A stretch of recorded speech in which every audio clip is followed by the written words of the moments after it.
Deb, you wanted to talk about when the culture's changed. What does that mean, the culture's changed? What does that mean to you before we get into like your experiences and my experiences? What does it mean when a culture has changed? Yeah, thanks, Ron. I how I notice it is first that people have a story that something's different. Obviously changed, different, that in the way it's been told to me. Like I've talked to several people about different companies and the size of their companies and when their company was growing, that the culture changed. And so they had a story that they couldn't have fun at work anymore. That they were everything was all work, no play. When a culture changed, that means that they're not having fun at work. Like, could it be that they weren't having fun and now they are having fun? But there's something about fun in here. Like, what? Help me out with that one. What does it mean when the culture has changed? Yeah, that's great. I'm trying to put it into simple words other than what I notice in people, right? That when the culture changes, yeah, I'm having a hard time with it. And this is exactly why I want to talk about it, because when people are having this story, So, culture is not real. Like it's like you can't like pick up a bucket. I'm gonna go get a bucket of no. Give me a quart. I'll take 2 quarts. I don't want a whole gallon. I just want 2 quarts of culture. Bring it over here. So it's not real. It's not tangible, and it doesn't change. Like it doesn't like that milk used to be petroleum, and now it's milk. Right? It's not that. So we have culture, which is the stories that people have in their heads about what it is to be there, right? And it could be your mood about the group, but then it could be your philosophy, like how you see what's a good life and all that stuff, right? And you keep all the people's stories together, and it becomes a culture. And everybody gets to contribute to that culture. Whether they choose to or not, they're still contributing to that culture. And that's like how people notice the organization. Like it could be a fun culture, it could be a giving culture, it could be an authentic culture, it could be a, what do you call it, draconian culture. I mean, there's a lot of different names you can put on those cultures. So it's the stories we make up about where we're at. And when the culture's changed, that means something has changed about the environment, and people make up a different story from that. And my noticing is some people make up a story like, I like the way it used to be before the past culture. And other ones are, this is better than what it used to be. This is really good. And you can have all of that inside the same group of people. People go, oh, no, I love the way it was. No, this is much better. All at the same time. All of these kind of come together for the culture. So then when we say culture, we're talking about like a story people have about a group, an organization, right? So what is it and let's go on to some situations you've worked on. What is it about those situations that changed that people say the culture's different? so you just really triggered me with, and thank you for that. Because the other thing that they say is, I don't even know everybody anymore. Okay, so Mhm. these are two companies that have like Mhm. scaled Yep. quickly, right? Yep. In one case, started very small. And of course, you knew everybody's spouse, you knew their kids, you would vacation together and things like that. And then as we started growing, bringing more and more people, say, I don't even know the other people anymore. Mhm. And not as if they couldn't have known them, right? They could Right. have connected with the new people coming in, but in some cases, they didn't feel comfortable to do that. They liked it the way it was. And sometimes they don't like it the way it was until it disappears, and then they look back and go, that was better than this. So I liked that Ah, before now. But when they were in that moment, they were going like, I don't like this place. And then they go, no, but I want it like it was. But you didn't like it back then. Yeah, but it's better than it is now. Okay, got it. When you're working with the space of people saying the culture is different, do they hold it that they get to participate in creating the culture? that's one of the reasons I wanted to talk about this, because that is not what they're noticing. It's the bucket. It's the bucket of culture. Right? That Got a book. that culture changed over there. I I didn't don't. have anything to do with it. It wasn't my story about it. Yep, Something changed outside of me. got it. So when the situation changed, and now they have an option. Actually, they have many options. What are some of those options people have when, let's say, you got acquired by a bigger company? You've doubled the size of the people in the building. You've got a new CEO. You got sold to somebody else. Now, all these things can happen inside there. What are their options? Fundamentally, try to stick Yeah. fundamentally. Fundamentally, and I use the word assimilate. It sounds terrible. But the way I would think about it is go meet people. Go So meet. that's an option. They can go meet people. That's one Mhm. option. Go meet people. Like what people? Just people in general, or go meet what? Go connect with others that you may be working with or maybe not. See what they're about. What do they care about? So then, like, how do you go about doing that? Because that could be scary. These are new people. Especially if people are coming into the same building. Mm-hmm. It makes it somewhat easier to walk around and Mm, say hello, invite someone new out to lunch. Um, got it. So there's but just the care. meet new people. That's one option. What are the other options? Turtle up. Turtle up. What is it? What does that mean? Turtle up. Uh, get your head pulled into your shell and all your legs and Okay. everything Yeah. pulled Yeah. into your shell. And I'm not going to meet anybody. I'm not. Nope. I want it to be exactly the way it is. And I'm just going to do exactly how I've always done it. To me, turtle up is protecting you as you are right now. Yeah. No risk, no danger, no nothing. Yeah. Protect what you are. Okay, got it. Turtle up. Go meet people. What else you got? To me, it comes down to cares. Find out what the company cares about. Find out about what the new CEO cares about. How is that different than connecting or meeting people? I guess it's toward a different purpose. Okay. Like meeting people could just be, hey, do you have kids? Hey, what's your life about? Have any hobbies? That's like on the surface level, Mhm. but then about being help to each other, Okay. like being real help to each Okay. other.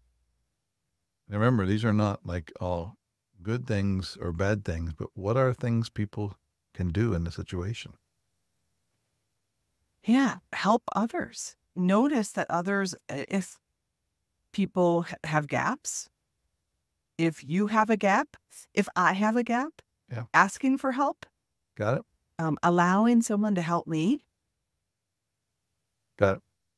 So I'm going to throw it to others because I'm just going to put them in a space. You can quit. You can leave Yeah. the company. You can go, this is not where I want to be anymore, and quit. You can, what do you call it? Become political, as in try to undercut and undermine whoever the new people are.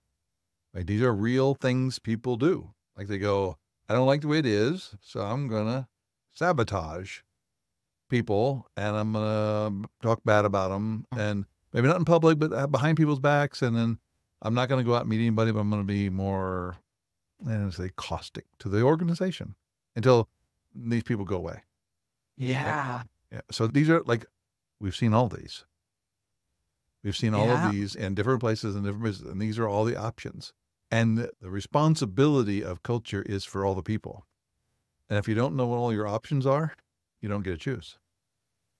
You can show up in a world and you get stuck in one. I go, no, you could actually go meet people. I thought it was just we wanted to sabotage them. That's what we wanted to do. I think that's what everybody's done. No, get your options. And there's 5 or 6 options. You can lay them out and figure out how it is you want to get along. What do you want to do in the world? Right? And you can, like in the go meet people, you can go meet people like aggressively. And you're really like, oh, hey, how you doing? Good, good. All this other stuff. And people are going like, don't trust that one. Or you could go and at a slower pace and meet people. And there's lots of different strategies you can use on how you're going to create your new culture as a group for yourself and for the others. And what are your options? And then what do you choose? But like you had 3 options, maybe 2 with a little extra on one, right? So you had 3. but there are many options you can have. And if you don't lay out all those options and figure out which one you want to be, you can be stuck in one. This is a part of when you got new changes, new opportunities, right? There's also new responsibilities. And that is for creating who you are in that culture.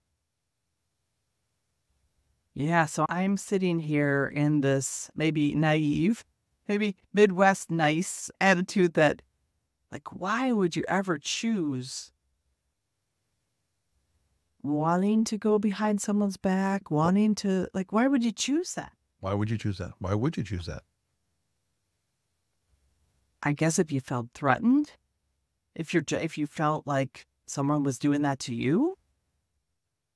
My experience is that normally when people do that, it's because they are afraid and they don't know they have an option. Like that, they're scared, and this is the only place that they know to go. They don't go, you could go become friends. They're not going to want to be my friends. You could turtle up. Oh no, they'll run right over me. I've seen turtles on the road. They're like a big stain about 3.5 feet across, right? I'm not going to do that. But you could find out what the organization's about. They're just waiting to fire me. All of those means that's the story that they have created in their head about this space. And the difference between that and the one who says, I'd like to get to know more people and find out what's going on over here and how do I fit into this culture? The only difference is the story in their head and the responsibility that they hold, that I get to choose whether I want to stay or not. And there's a lot of, like, what is it? The first time I heard that was the golden handcuffs. So you make a lot of money, so you want to stay. So then you can't leave because all this money you're making. And then we called them copper handcuffs because there's really not that much money. So then, but you got to leave. And now I think it's just a story in your head that you have handcuffs that you can't leave. And if you don't feel you can leave, right, because that's not an option for you, but you can always leave. You can always leave the organization and go find something else. I have, you have, we all have. We've left organizations and went out and been very successful finding someplace else to go. Yet, if we feel we have a story we can't, then we start to look for how do we do what we want to do here. So there's the being stuck, and I'm noticing because I've seen it. Right, people have the story that I'm too old. I'm too old to change jobs. Like I'm only like 2 years away from retirement. I put up with anything for 2 years. Heard that? Yeah, I got a role in a small company that I'm not classically trained in that. And who in another company is going to give me a chance to do that when I didn't go to school for that? That could be a story. Yep, that's a good story. Good as in it's believable to yourself. Yeah.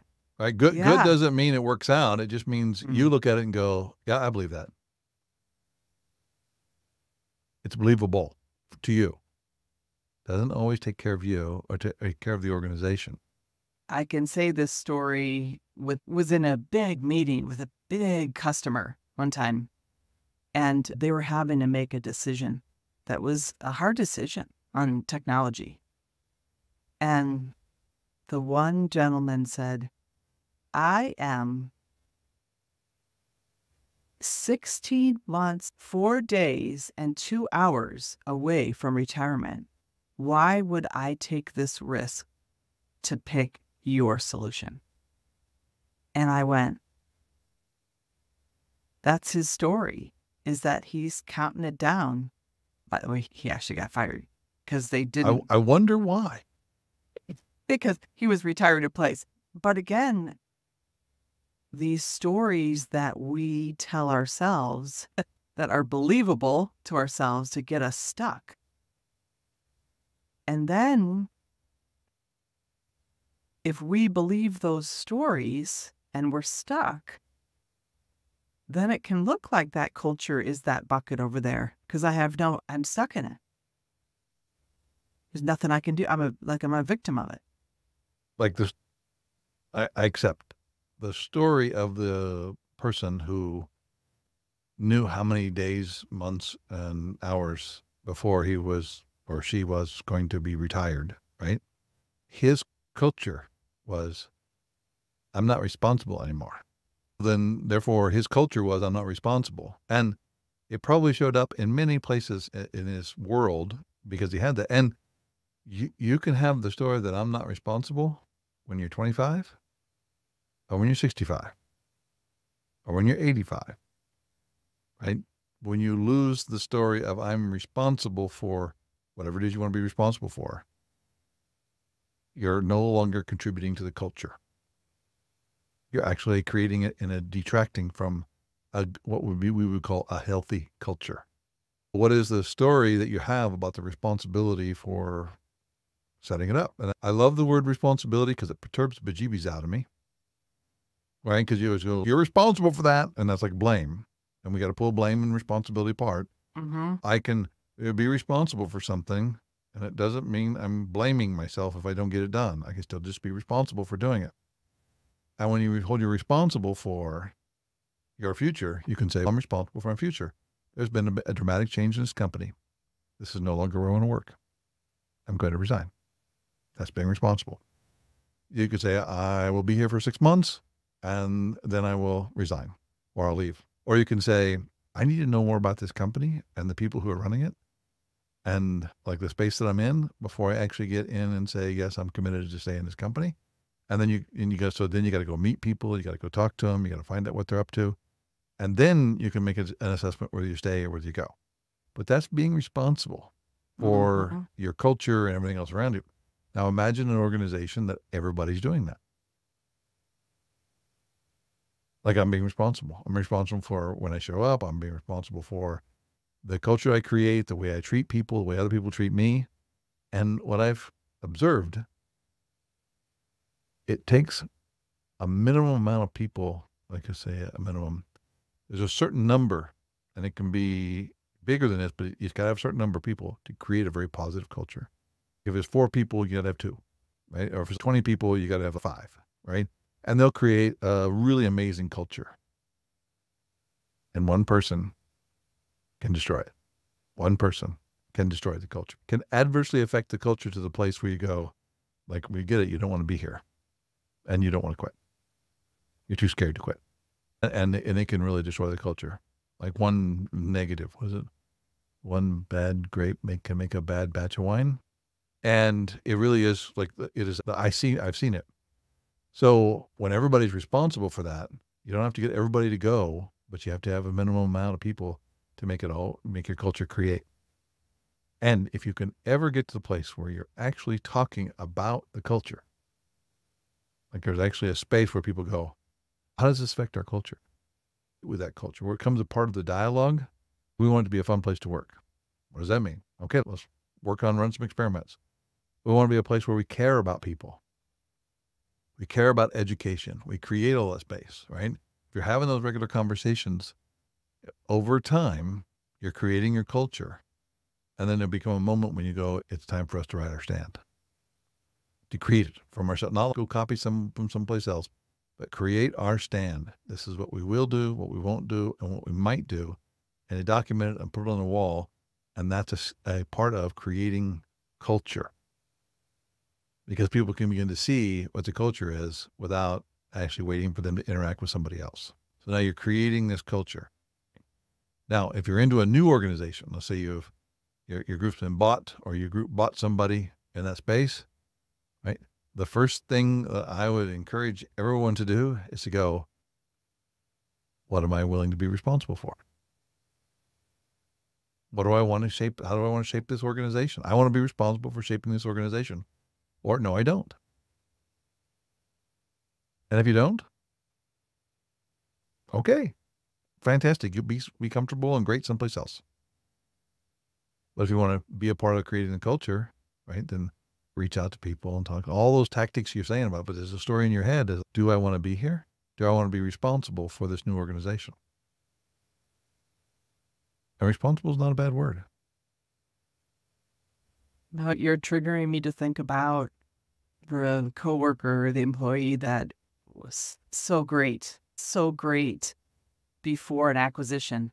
And then after an acquisition, I'm going to use choice, right? They chose not to be responsible. And that great, awesome employee turned toxic.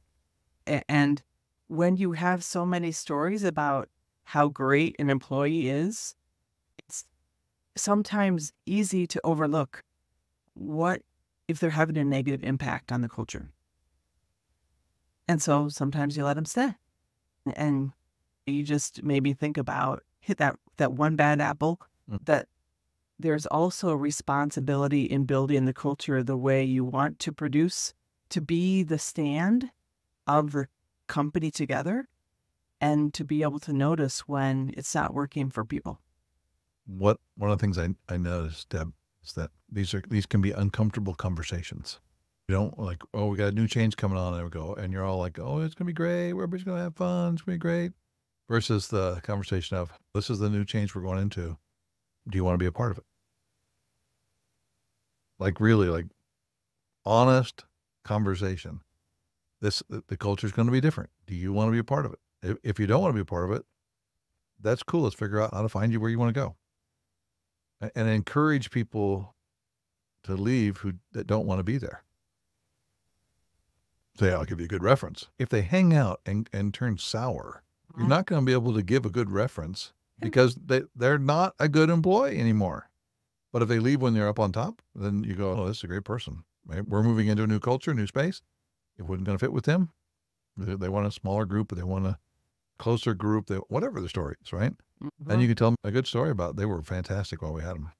Sorry to see him go. We'd love to have him back if he wanted to. But he doesn't want to be here. Okay. Like being open, that's like being authentic, being open, being honest about whether people want to be a part of your culture. And you don't want anybody inside your business or like we don't even want anybody in our program doesn't want to be there. Noticing, Ron, the care for would be one thing to say that person just doesn't fit in, or that person has created themselves to be this way. They don't fit in. But it's another thing to care about them and the choices that they're making and help them find the place they want to be. And I don't know, I haven't seen that done really well in the past to help people, because a lot of times you're competing for employees, right? You're competing. And I can see a story of, oh, we got to keep this person because we're in competition for employees. But in a way, it's not respectful. It's not treating them with dignity when you're keeping them somewhere that they don't want to be. When you're in conversation with somebody about whether they want to work here or not, there is this conversation that's called, I'm in a conversation with this person. I really want to be here or not.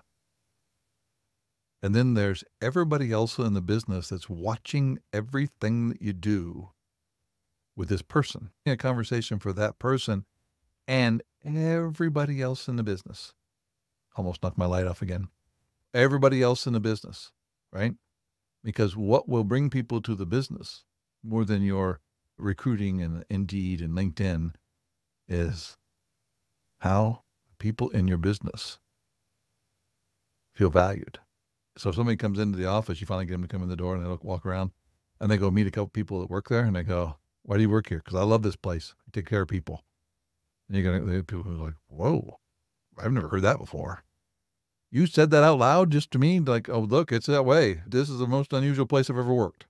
So when you're in this world of taking care of that person, you're also taking care of everybody in the team. And one of the things that I never say, I never share anything about why people left, why anybody left the company, leaved. I love that. I don't talk about what happened. I don't talk about any of that stuff. And everybody always knows, right? There's the old saying on the farm was, if you slide into the ditch, news will make it home before you do. Gossip works that way. And so how you take care of that person will create how everybody else holds the company. And this is a part of your culture. How you take care of that person was creating a culture for that space. Right? I got investigated for firing more people in my organization than the rest of Siemens US combined, and won Best Place to Work in Houston, Texas, which is a voting of confidence by the employees, same year, right? Because I let people go off and do what they wanted to do, but they didn't have the courage for it. They didn't want to be here, but they didn't know how to quit. And we helped them find that way. And that's my stand is we do everything we can. We put them on a performance improvement plan for a chance for them to improve their performance, right? Not first step to getting fired. It's a different story, right? And how do we help the people want to be here? And if they don't want to be here and they don't want to quit, and some of them actually did quit. They go, I don't want to be here anymore. This is not where I want to be. Cool. Great. What do you need? Good reference? We'll get you one. Have them call me. And some of them we've had to let go. And later on, they come back and say, thank you for letting me go. I love this over here much better. Cool.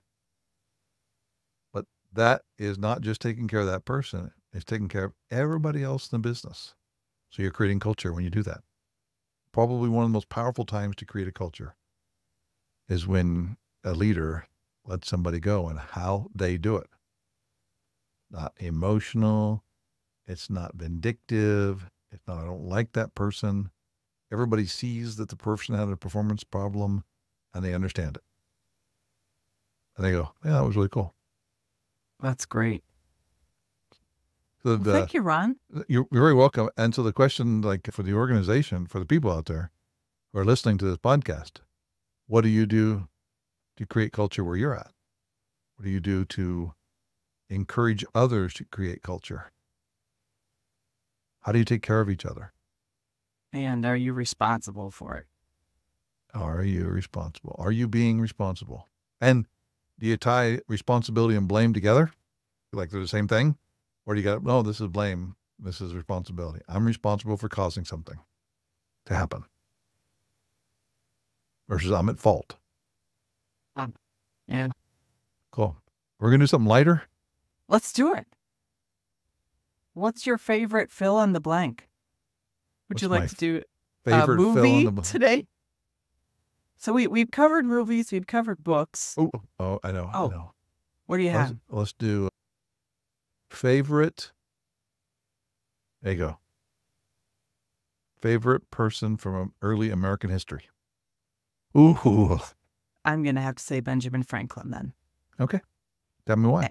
And from what I've read about him, his insatiable curiosity, like just wanting to figure out how the world worked and open to working with people very different from himself. That's the story I'm making up from what I've read, is that he was just a fascinating person who was like lit up by life.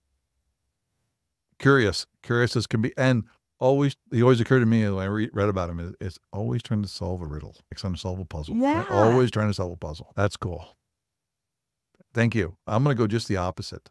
All right. John Adams, Adams and Franklin, they got along, two cats in a gunny sack. But I love Ben Franklin too, but what I loved about John Adams was his stand. He got chastised because he said, I was following the law when we didn't prosecute some of the British soldiers in his local town. And then everybody goes like, why are you doing that? The British are bad, blah, blah, blah, blah. He goes, look at the laws of law. We follow the law. We do what we have to do with the law. He had a stand. He stood on it. He was not variable, right? And including during the war, and that's my favorite quotes, there was a moment when emissaries from the two countries were saying, okay, British said, hey, look, we'll forgive you from everything. And all you got to do is just go back to being a colony and everybody go back to what they're doing. And everybody, it's all fine. It's all great. Except for that John Adams. I want his head on the spike. So out of all the people involved in this, his stand was so strong, it pissed off the king so much that he said, I want that one on a spike. Okay. So I appreciate everything about Ben Franklin, but I also appreciate John Adams. Oh, what two great characters in time. Oh, that's great. Thank you, Ron. Thanks for our conversation today. Thank you. Great topic, Deb. Thanks.